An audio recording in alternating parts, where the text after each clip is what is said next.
This is SpaceTime Series 28, Episode 154, for broadcast on the 31st of December 2025. Coming up on SpaceTime, the Artemis 2 manned-moon mission, now slated for launch in February instead of April. Rewriting a chapter of the Moon's early history, consequently that of the Earth as well. And failure for Japan's new flagship H3 rocket. All that and more coming up on SpaceTime. Welcome to SpaceTime with Stuart Gary.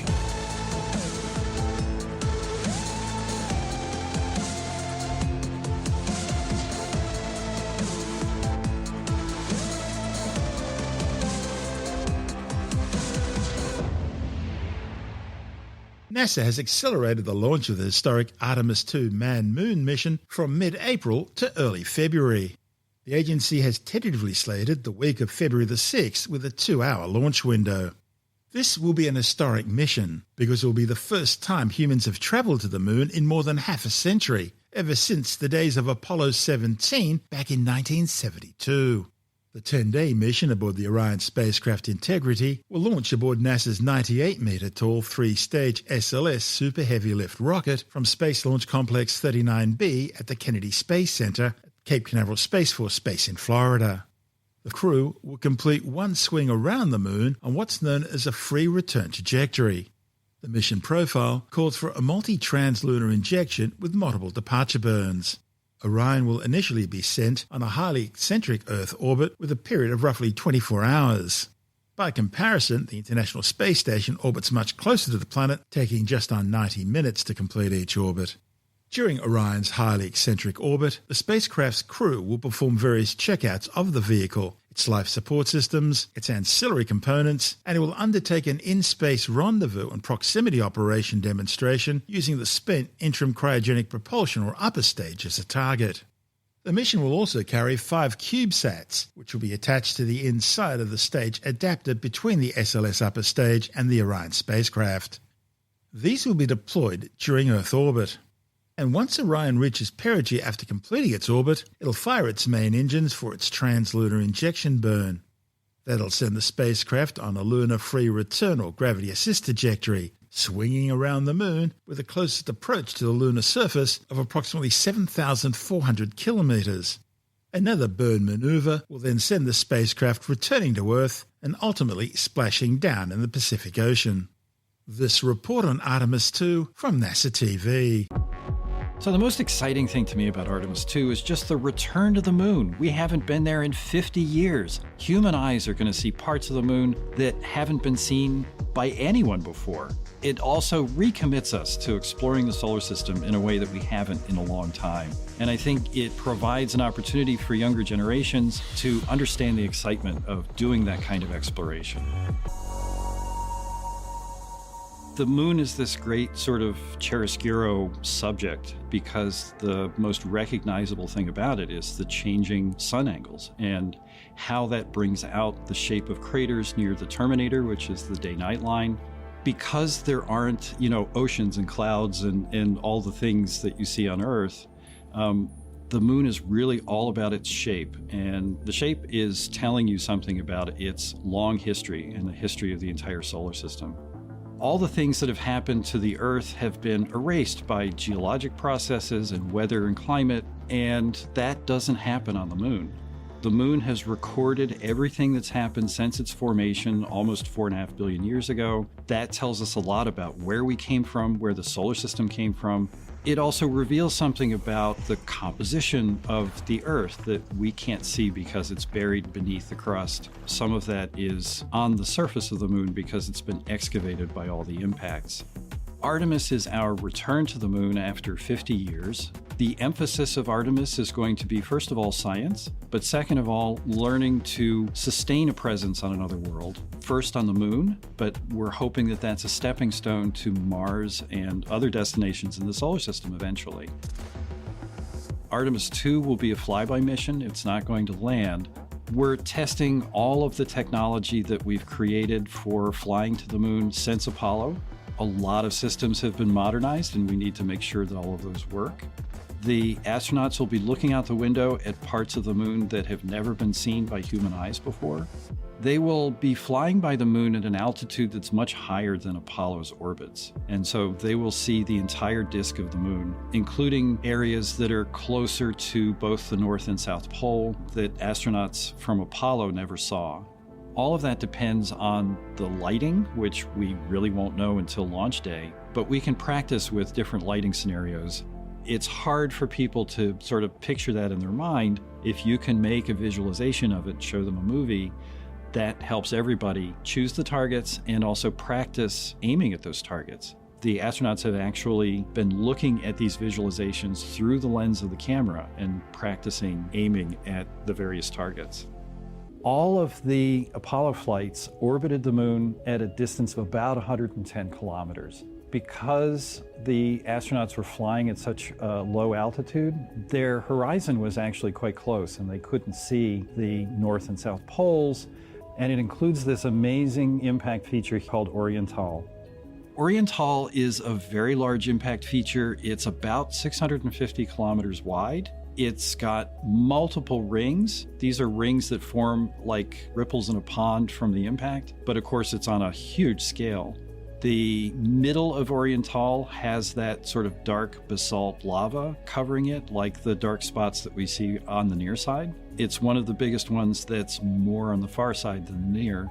So seeing it with human eyes and sort of picking out features that maybe you don't even see in robotic cameras is an important goal for the mission. One of the photographic targets that is on everybody's list is pictures of the Earth beyond the limb of the moon.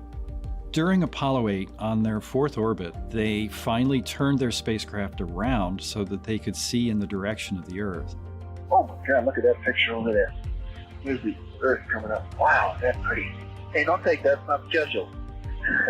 You got a color film, Jim? I think it surprised all of them how beautiful and how human it was to see the entire planet Earth from behind the horizon of another celestial body. That photograph called Earthrise had a huge impact on the public because from space, you don't see country boundaries, you don't see some of the human problems that we deal with on the surface. And you also recognize that the Earth is a finite place. It's not infinite, it's not everything. It is a pale blue dot in the vastness of space. Artemis is going to have that opportunity once again. I anticipate that the astronauts will have the same feeling that the Apollo 8 astronauts did, and I think it will have a similar effect on a new generation of people who are watching this mission unfold. And in that report on Artemis 2 from NASA TV, we heard from Ernie Wright from NASA's Goddard Space Flight Center in Greenbelt, Maryland. And this is SpaceTime. Still to come, a new study of lunar rock samples paints a different picture of the tortured history of Earth's nearest celestial companion. And it's a big fail for Japan's new flagship H3 rocket. All that and more still to come on SpaceTime.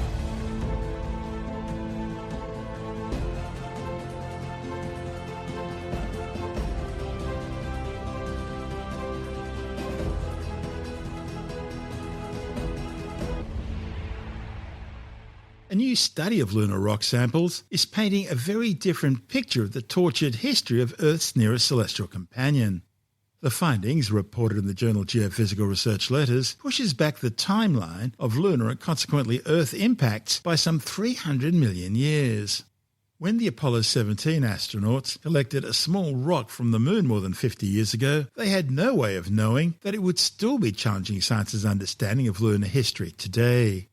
The fragment, simply known as sample 76535, formed nearly 50 kilometres under the lunar surface, but it shows no signs of the violent shocks usually expected when deep rocks are blasted up to the surface. And that puzzle has been intriguing scientists for decades. Many believe the rock was blasted to the surface by the same massive impact that formed the moon's largest crater, the giant South Pole Aitken Basin. But new research is now offering a simpler explanation, but one with very broad implications. By running advanced computer simulations of giant lunar impacts, the authors have shown that the asteroid impact, which from the Serenitatis Basin, a massive impact crater on the moon's near side, could have lifted our rock sample to the surface during the later stages of its formation. The findings suggested the impact occurred about 4.25 billion years ago. That's roughly 3 million years earlier than previously thought. in the process pushing the timeline of lunar impacts further back in history. Of course, that shift, reported in the journal Geophysical Research Letters, also reshapes how scientists estimate the bombardment history of Earth and other inner solar system planets.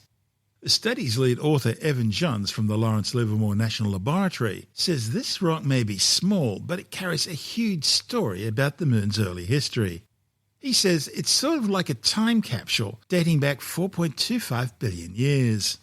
Now, scientists have long agreed on two key aspects about the Apollo sample. Its chemistry and its texture show that it formed deep inside the lunar crust. And it lacks the strong shock features that typically accompany a violent trip to the surface. Earlier studies proposed that only an enormous impact, like the one which created the South Pole Aitken Basin, could have excavated rock from such depths. But there's a catch. Carrying the rock from that far side basin to the Apollo 17 landing site would likely require an additional impact, all while avoiding shock strong enough to leave telltale scars. Jones and colleagues found a more direct path. Using their computer simulations of large lunar impacts, together with models of the Moon's crust, they showed that during the later collapse stage of forming a giant crater, material from tens of kilometres down can be drawn upwards gently enough to preserve rock samples like 76535. In those simulations, a Serenitatis-type impact can move deep material to within just a few kilometres of the surface, precisely the kind of process that could place the sample where Apollo 17 could find it. The authors' models kept showing the same thing. Big impacts can lift rocks to the surface without overshocking them. And if sample 76535 dates the Serenitatis impact at 4.25 billion years ago, other major lunar basins may also be far older than currently dated. And that moves scientists to rethink how quickly the Moon cooled and how frequently large impacts struck the inner solar system. Because Earth's earliest surface record has been largely erased by erosion, plate tectonics and geology, scientists often calibrate Earth's impact history using the Moon. And redating a cornerstone of lunar impact would recalibrate our picture of the early Earth as well, and also how other inner solar system planets may have evolved. By pushing Serenitatis back in time, astronomers are shifting the entire timeline of when big impacts happened right across the solar system. So it has ripple effects for understanding not just Earth's early environment, but that of our entire place in the universe. This is SpaceTime. Still to come, failure for Japan's new flagship H3 rocket, and later in the science report, how two of the world's most popular beverages, coffee and tea, influence bone health in older women. All that and more still to come on SpaceTime.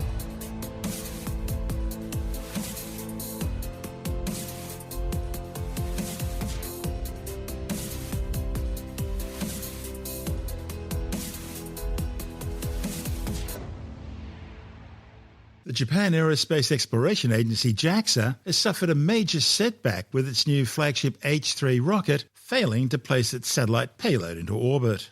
The launch had already been delayed due to technical issues with the rocket and an abort just 17 seconds before liftoff due to an anomaly with the water sound suppression system on the launch pad. The H3 was carrying the Mikibiki 5 satellite navigation system spacecraft from the Tanegashima Space Center southwest of Tokyo. However, as the rocket launched into the sky, its second stage engine burn suddenly cut off unexpectedly, far earlier than planned, and that resulted in the failure of the satellite's deployment. This is the second failure for the new H3 launch vehicle. It also failed on its maiden flight back in March 2023 when the second stage engine failed to ignite. But in between, there have been 6 successful launch missions. The H3 rocket is designed to replace the earlier H2A workhorse of Japan's growing space industry, which has had a near-perfect success record. The new H3 is meant to be more modular and more cost-effective in the global space market. This is SpaceTime.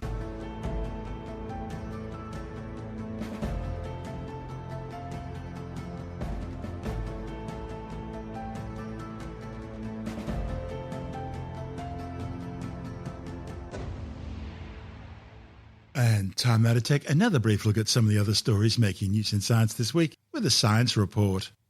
Researchers say both small and big increases in social media use between the ages of 9 and 13 are linked with lower overall performance in tests of cognitive abilities.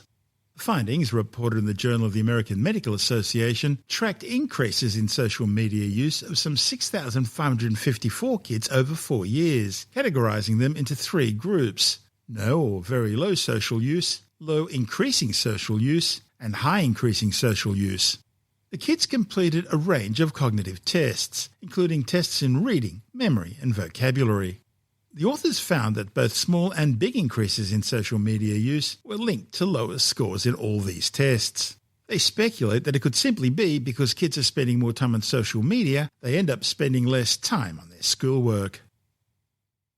A new study is offering fresh insights into how 2 of the world's most popular beverages, coffee and tea, influence bone health in older women. The research, reported in the journal Nutrients, followed nearly 10,000 women aged 65 and older over a decade to explore whether their daily habits of sipping coffee or tea were in any way linked to changes in bone mineral density, a key indicator of osteoporosis risk. They found that tea drinkers had a slightly higher hip bone mineral density, suggesting modest benefits for bone health.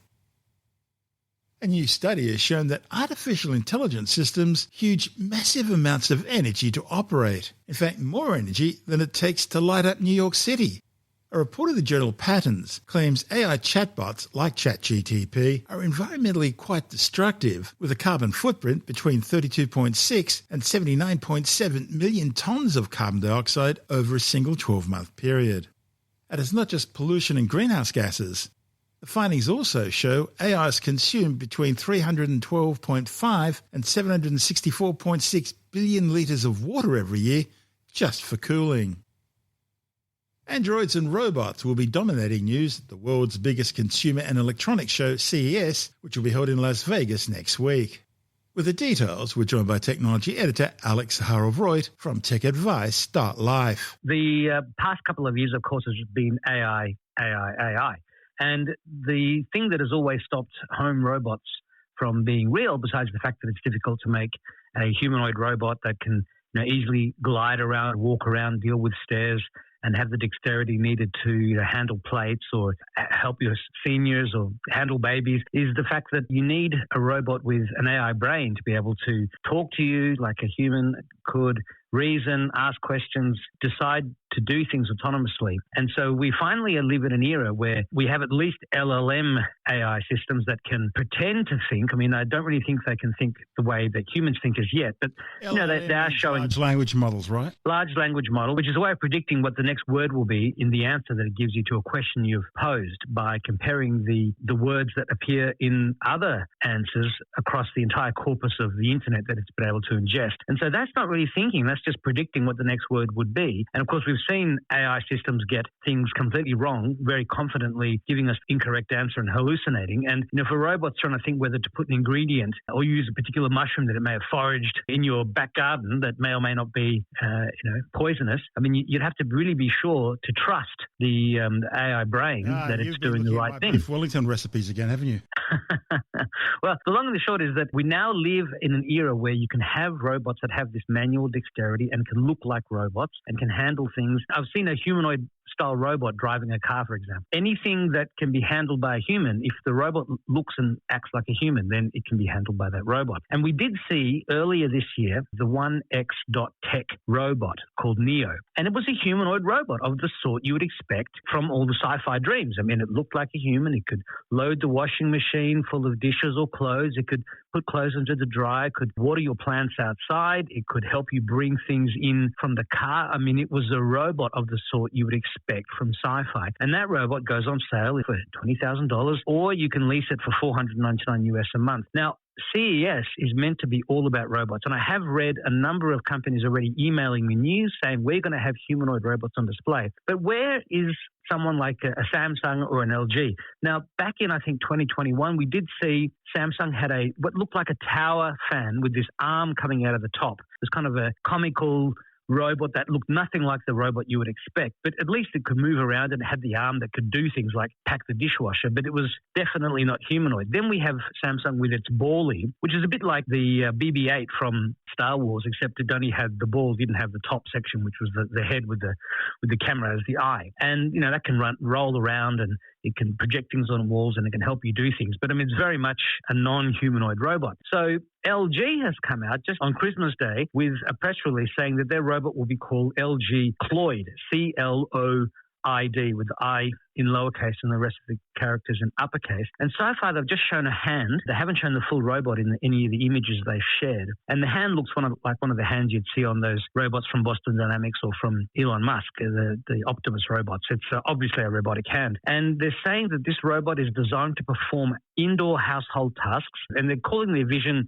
the zero labor home makes quality time. Now, this is a future where technology helps reduce the burden of daily chores of housework. And look, we have seen AI-powered or intelligent washing machines. I remember the Fisher and Paykel washing machine had some sort of fuzzy logic in its systems to know whether it should apply more force or less when it's washing certain types of clothes. And that was around long before AI. I remember the Japanese talking about fuzzy logic a couple of decades ago, which again is an AI-esque kind of move. But now we have devices that you can talk to. You can talk to your fridge. If you have a Samsung fridge, you can say, hey, Bixby, you can ask it to look at the ingredients you have in the fridge and suggest recipes. And this natural language user interface with our appliances is going to become more common. But the other end of that scale is to have humanoid robots that can just use the appliances that we use. And instead of, having to talk to the appliance, you talk to the robot and get it to do things. So, this robot is built to perform a variety of tasks within the home. And look, we will talk more about this when I've had a chance to see it, and we get to see the exact image of what it looks like. But it talks about 2 articulated arms powered by motors and with 7 degrees of freedom, providing motion similar to natural movements, which by natural, it obviously means human movements. And there are 5 individually actuated fingers on each hand to provide dexterity, so that Cloyd can perform delicate and precise tasks that require fine motor control. So you can imagine that by 2030, these sorts of robots will be on sale in the Best Buys and the Harvey Normans and JB Hi-Fis and Boots in the UK. And, the traditional electronics big box department type store, they'll be selling these robot butlers for your home. I mean, they'll come with different names. Android, Cloyd. I mean, the problem with the word droids is that is actually a term that's licensed to Lucasfilm because of the droids that are in Star Wars. So we're yet to see what's going to happen there. But I'm sure people will have real life R2-D2 style robots, except much less clumsier and much less dense than C-3PO appeared to be at times, much less annoying. But this should be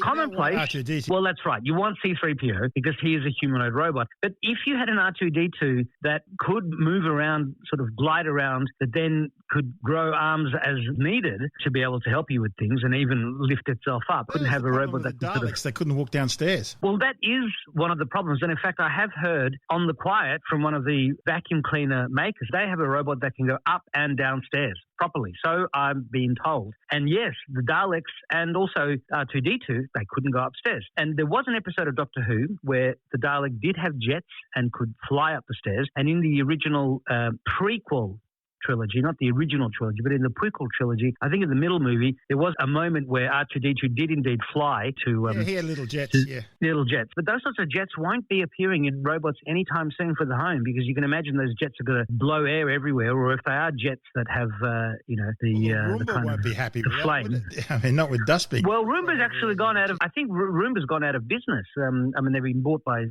somebody else, but they're one of the original robot vacuum cleaner companies that no longer exist. So we've seen kind of consolidation all over the place. But having a robot, which is something Apple has spoken of as well, but this next 5 years is going to see robots and AI, which is basically a computer on either legs or wheels, become autonomous and mobile, and a true robot sidekick. It's going to be something we'll see over the next 5 years. That's going to change the world. That's Alex Zaharov-Reutt from TechAdvice.life, and this is Space Time.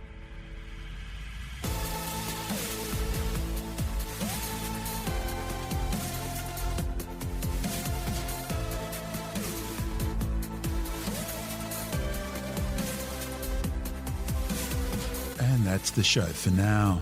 SpaceTime is available every Monday, Wednesday and Friday through Bytes.com, SoundCloud, YouTube, your favourite podcast download provider, and from spacetimewithstuartgary.com. SpaceTime's also broadcast through the National Science Foundation on Science Zone Radio and on both iHeartRadio and TuneIn Radio. And you can help to support our show by visiting the SpaceTime store for a range of promotional merchandising goodies. or by becoming a SpaceTime patron, which gives you access to triple-episode commercial-free versions of the show, as well as lots of bonus audio content which doesn't go to air, access to our exclusive Facebook group, and other rewards. Just go to spacetimewithstuartgary.com for full details. You've been listening to SpaceTime with Stuart Gary. This has been another quality podcast production from Bytes.com.